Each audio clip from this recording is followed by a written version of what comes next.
Hey speculators and investors, welcome back to my channel. My aim is to make easy to comprehend economic theories applied to the capital market. So please subscribe and like to support my insights. I am Cam, lecturer in macro, analytics, and econometrics, and also self-manage my investments.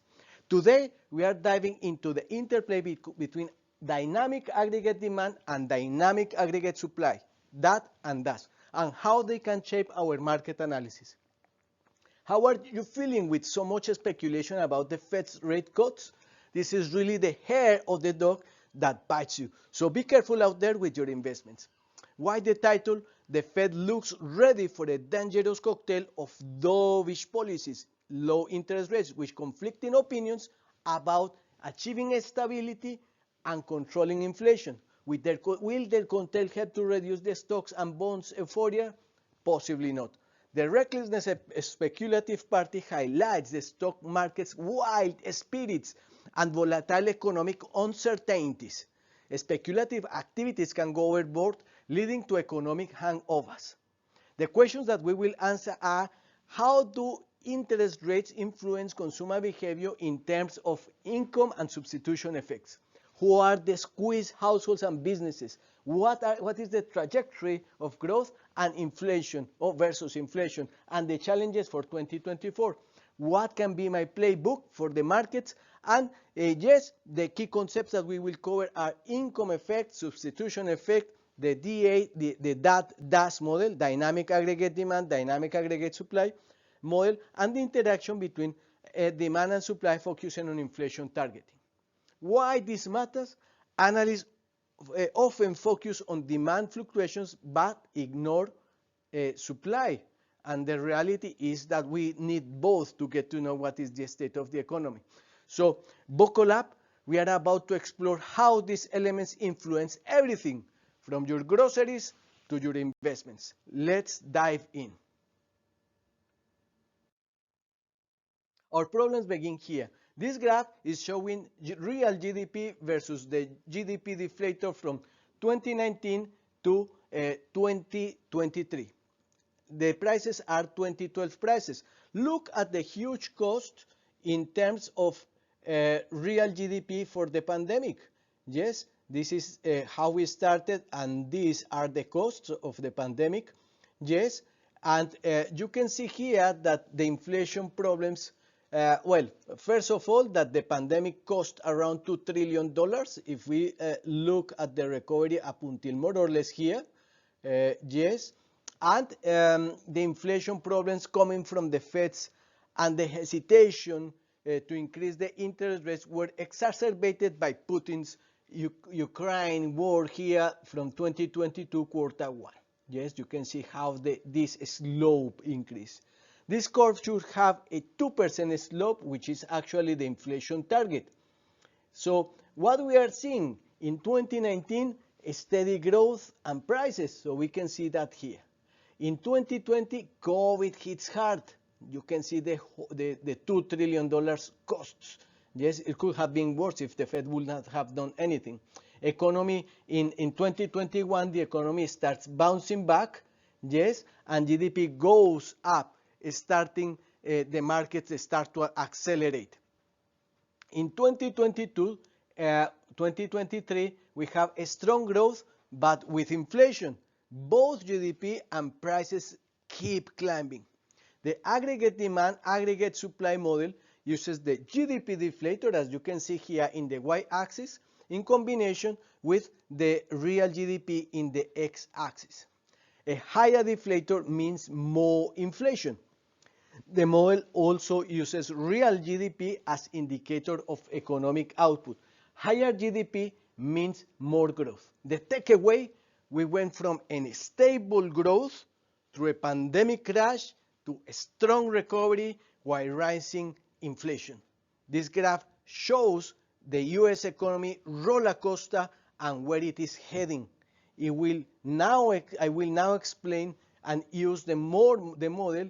A more updated model, actually, the dynamic aggregate demand and the dynamic aggregate supply. I will quickly explain 2019 and 2020 using the model, and afterwards I will show you the real data and implications for 2024 using the whole span of data. So let's start.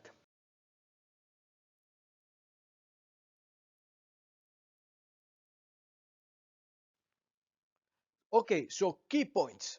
The model shows the relationship between the rate of inflation, GDP deflator, and the growth in real national income. So you can see the y-axis here and the x-axis here. This is the equivalent to price and quantity. Yes, remember that is demand and supply for a person, or for a market.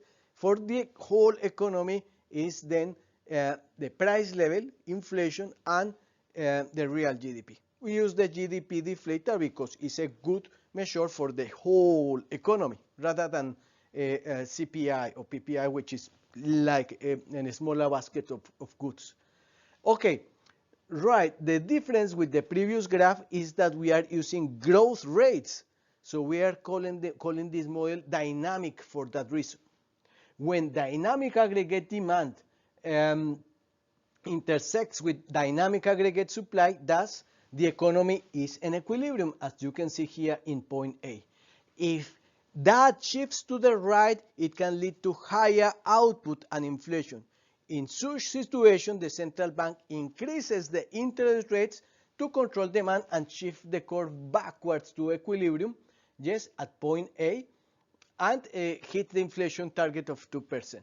That is under normal circumstances, and it's interesting. This is the 2019 situation. Very steady economic indicators, and we were very close to the 2% potential growth of the U.S. economy. Remember, 2% yearly, 0.5% quarterly.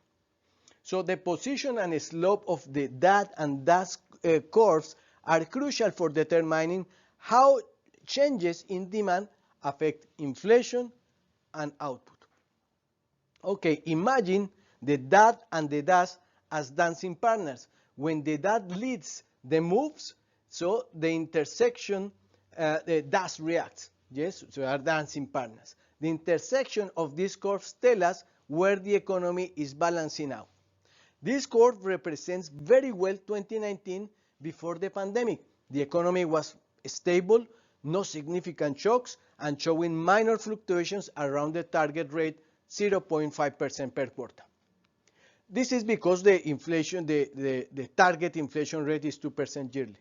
And the potential roll, I already said that it is 2%.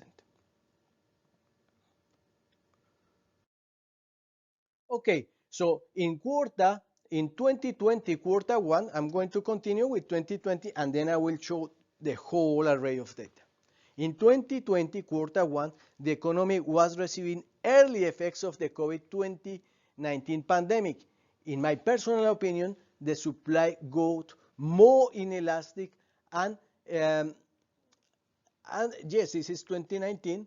This is 2019 quarter one, yes. So you can see how the DAS curve like increases the slope. It gets more inelastic because the high production costs, yes, and that makes supply more difficult. Obviously, we had the pandemic cost that impacted that. So, in my personal opinion, the supply got more inelastic, steeping the slope of the curve due to production halts and logistic bottlenecks. We saw a negative reading in real GDP growth and a moderate inflation pressures due to initial disturbances in the supply chain, likely caused by temporary leftward shifts in the DAS curve. Yes, as we can see here, we have a negative reading here in growth. Let's say this is the potential, this is a negative reading. Yes? All right, so the point in Q1 in the graph is the point that we are looking in quarter one. In quarter two, a remarkable sharp leftward shift in the DAT curve due to plummeting demand, the sudden decrease in spending investment caused the economy to contract significantly. Lockdowns and significant economic disruption caused this. a significant drop in GDP, minus 8%, and a deflationary trend of minus 1%. That was the impact. I think the Fed actually helped us lots, as you are going to see here now in quarter 3. Stimulus measures of about 2.2 trillion in the package called CARES in the US, and shifted that curve back to the right, increasing the GDP and affecting prices significantly. So we are here now, as you can see, and you can see the shift of the dynamic aggregate demand to the right and the shift down in the dynamic aggregate supply as the things got better a little bit as well for the supply side. So governments and central banks implemented stimulus measures with quantitative easing, which is printing money, but this was this time directly to the people and not to reserve accounts such as in 2007. The inelasticity of the supply improved slightly, so the curve went back a little bit to more normal levels. Yes, because there were a little bit more of help for firms and for businesses during that quarter 3. Right, so we saw an incredible rapid recovery in GDP inflation. The total stimulus measures in 2020 total 4.6 trillion approximately. There are many figures around, but I will say it's roughly that. Let's say in 2.2 trillions for the quarter 3, and then 4.6 trillion approximately in the rest. All right. In quarter 4, there is a continued economic recovery with positive growth in GDP, close to yearly 2% potential. This is 0.5% quarterly. The DAS curve, as you can see here, the DAS curve, we are here in quarter 4, should move backwards to supply chain issues relevant to the pandemic. There might be a shift to the left in the dynamic aggregate demand due to normalization of the economy. The DAS curve, dynamic aggregate supply, still reflects increased demands, and the economy began to reopening, when the economy starts to reopen. So you can see the whole picture here. We started here in 2019, then negative growth, more negative growth, huge negative growth, and then quarter 3, the Fed helped the situation, governments as well, and here we came back here. And I think we have been moving here for a very long time now. So this is a summary of economic dynamics between 2019 and 2024 for the model that we are talking about. The lower right graph zooms in the dynamics between 2020 and 2024, 2020 quarter 4 and 2024 quarter 1. Note, we have been consistently away from inflation targets since 2020 quarter 3. That is a long time. I think inflation is already embedded. I don't think anyone could say the opposite. In this way, the new normal is one of my questions. Are the interest rates sufficiently restrictive? In my opinion, the current environment can be very volatile if the Fed continues to play with a cocktail of dovish policies. Inflation will likely decline in a period of 5 years, like in the 90s, if they hold the interest rates here, where we are now. This is the summary of critical shocks on the economy.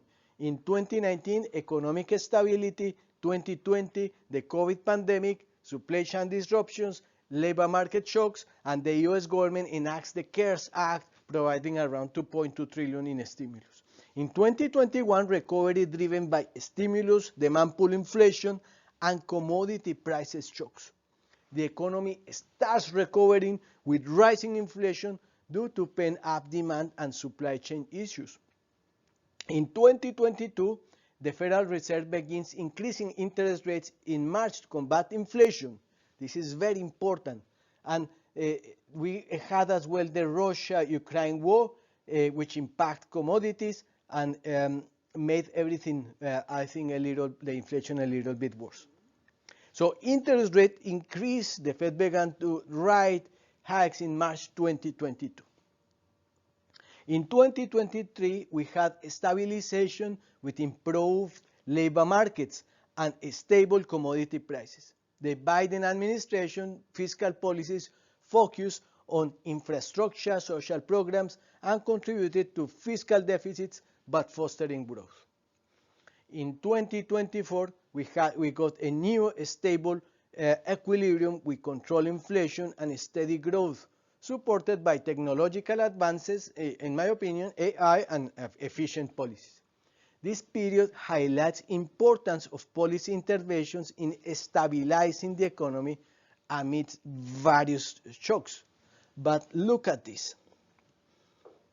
We never have been close to the target, the blue target here of 2%, at least from 2020 quarter 3.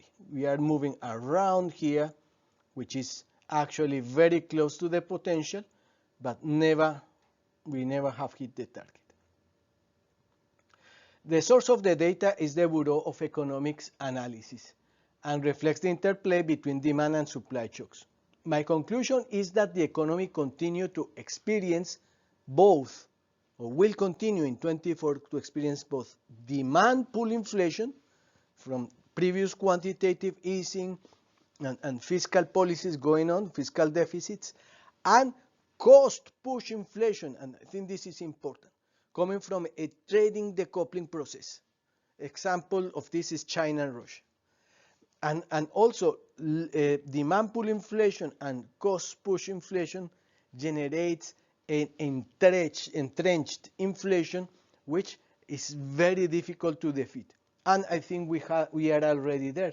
Look, we are already delivering more inflation, and after since 2020 quarter 4, I think the inflation is already there. This is the story with demand pull inflation and the possible 2024 scenario. You can see here on this slide how actually that curve shifts, or the equilibrium point shifts from A to B. That is because we have demand pull inflation coming from fiscal policies and the other stuff I was talking about. So if when inflation is entrenched, the dash curve shifts upwards, increasing further the inflation. And that might be the problem that we are facing, or the challenge that we are facing in 2024. When the shift to the right is temporary, that doesn't cause the dash curve to shift upwards, but this time is not the case. Because the economy have remained above the potential output, so inflation expectations rise. So that shifts the dash curve up, and stabilizing the economy is more difficult. So you can see this actually here, right? You can see that inflation actually passes from point B to point F in this screen. So imagine everyone suddenly wanting the newest smartphone. Initially, production ramps up and prices rise. Over the time, as everyone adjusts to the higher demand, prices stabilize at a higher level. So I think that is the metaphor for this graph. In terms of 24 scenarios for the US economy, we also have the cost push inflation, which happens when the dash shifts left due to higher production costs. The story about this is I think, mainly the problems that we have in the supply chains, the Houthis, the China, war in Middle East, in Ukraine, and we can see more, I think, discomfort everywhere in the world. So cost push inflation happens when the dash curve shifts to the left due to higher production costs, rising inflation, and reducing output. Commodity prices increments and the US decoupling from China is inflationary. All business or AI investments as well are, on the other hand, deflationary. To combat this, the central bank might reduce demand by rising interest rates, shifting that to the left. Okay. In conclusion, both fiscal deficits from the government might exacerbate inflation if there is a continuing growth beyond potential, which is what I showed you in the real data that is actually happening. We are slightly higher, although I am going to show you as well that the actual figures here in Bloomberg is telling us that the GDP nowcast is today 1.6%. I think mainly increased by non-farm payrolls, which was a very positive figure last Friday. Okay, so anyway, without going there, remember that when this happens, we get higher inflation or more inflation. All right, in terms of income effects, and I think this is we are arriving more to the conclusions now. So we have different income effect challenges. So the first one is disposable income variability. The second one is that wages growth outpacing, if they grow like outpacing inflation, we will get into a wage inflation spiral. That is very positive since inflation outpaced wage growth from 2020 to mid-2023, but wage growth outpaced inflation in mid-2023 to 2024. So it can happen? Yes, it can happen. So number three, indebted countries, households and businesses and banking crisis. This is another challenge for the U.S. economy now. So continued higher interest rates to curb inflation is a big problem, and which have increased borrowing costs, reducing disposable income from countries, businesses, and households. Number four, I will say that differential effects in terms of growth and wage growth coming from sectors and households' income levels. This means that for the poorer, wage growth doesn't keep pace with inflation. For the more wealthy ones, I think there is not a problem because I think they are getting a bit richer. So this will be the same for small businesses. Yes. So small businesses are suffering more than big businesses. Big businesses are less need for capital possibly, and they will get better interest rates. In terms of substitution effect challenges, I will say that we have, in terms of challenges, price sensitivity to expensive or luxurious goods. Just consumers might substitute more expensive items for cheaper alternatives. Number two, savings and spending. So higher interest rates will make saving more attractive. People will be more on the side. Well, those who do not have the knowledge, possibly they will just buy bonds. Yes, and those who has more knowledge about the stock markets, possibly they will go to buy blue chips or something else. Yes. Right. That is the story in terms of saving and spending. Credit and liquidity issues is a huge problem as well that we need to observe further during 2024-2025. There is an economic divide and disparity, making low wages households worse off, and higher interest rates increase the cost of borrowing for businesses, especially small business. Number four, finally, I will say that another challenge is technology and automation leading to job displacements. Something that we have been waiting is that the technology is going to displace many workers from the economy.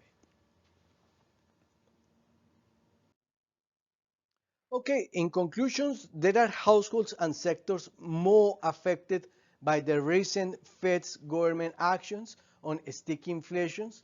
I think the market already priced some of these effects, and there might be opportunities to buy cheap stocks and bonds.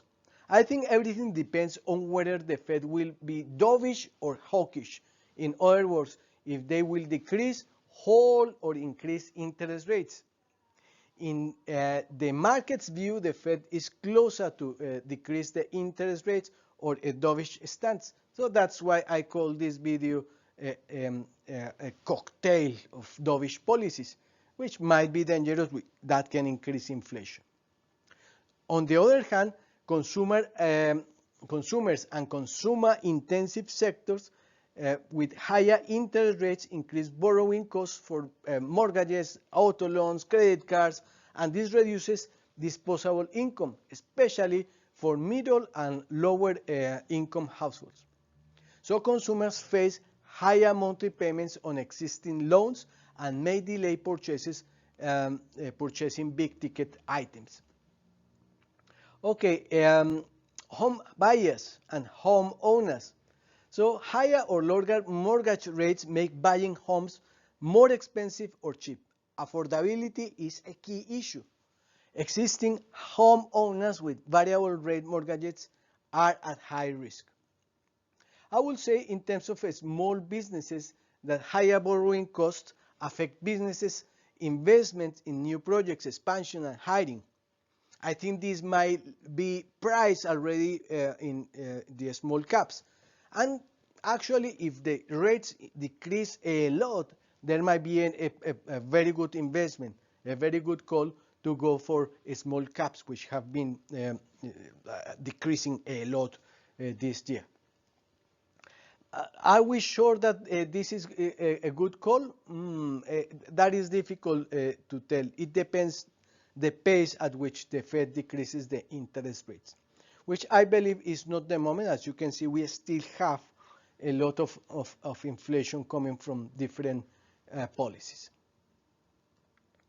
All right, in terms of stock market investors, decreases in interest rates shift the focus to the bond market. Remember, if interest rates goes down, bonds goes up. So I think it will be a very easy play just to buy treasuries, and if, as I think, many market agents will go to buy bonds, I think we are going to see an increment in the bonds market and a decrease in the stock market.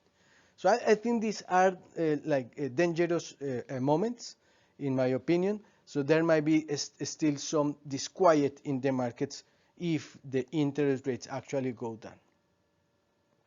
On the other hand, higher interest rates mean that valuations are discounted more heavily. So in general, not good news for the stock markets. Our valuations are meant for some of the valuations are meant for perfection, so which is not actually very good in terms of investing in the markets. So it's a very careful moment, so be careful out there with your investments. So in other words, investors shift towards bonds and fixed income securities as they become more attractive relative to stocks, causing stock prices to drop. Number 5, the bond market. If the Fed increases interest rates, they are a bad bet for my portfolio. But I think interest rates have peaked. I might be wrong. The Fed might decide to carry on increasing the interest rates if they decrease interest rates and inflation surges. But I think they have peaked. I believe so. There is not guarantee. This is for education as well, so there is not guarantee for anything. So investors holding all the bonds see a decline in their bond portfolio values, while those looking to invest in bonds can benefit from higher yields. If higher interest rates if we have higher interest rates, expect many banks being hurt, which is still possible. We have, again, new alarms of some banks actually having difficulties at the moment. All right, the real estate sector. So lower interest rates are great for this sector. So property buyers find mortgages less affordable and reducing the overall demand in the market. Yes, this is if the Fed actually decreases the interest rate, there might be a good case to be on this market. Next, I will say that consumer goods sector, high rates reduce consumer spending affect retailers and manufacturers of non-essential goods as consumers cut back on discretionary spending due to higher borrowing costs and lower disposable incomes. Sectors reliant on consumer spending like electronics and luxury goods will see reduced prices. So I will keep a little bit wary of that sector. The same happens with the automotive sector. Yes, financial services, I will step away, although they get more profits with these high interest rates. As the consumer gets weaker, it's a very difficult play there. Yes, so I will not invest in this sector, as my opinion is that it will face volatility in the future. Finally, the labor market. So sector, which is a sector sensitive to interest rates, because there are sectors such as construction, real estate, manufacturing. This may reduce the hiring of workers. I think we are feeling that now.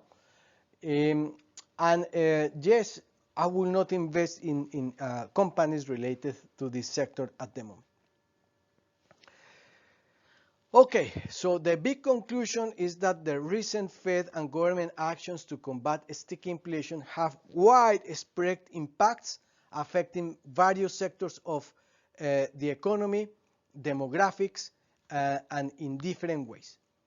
So consumers, home buyers, businesses, and investors in both the stock and bond markets are among those most affected.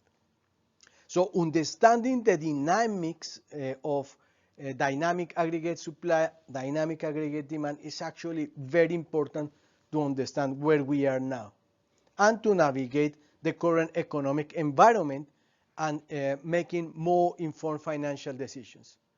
The developments of interest rates or interest rate decisions are actually crucial for our investments. So we need to keep track of them.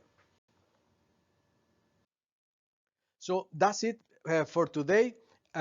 Please subscribe and like this video. That will help me to carry on showing you my insights and helping you to understand the links with the markets.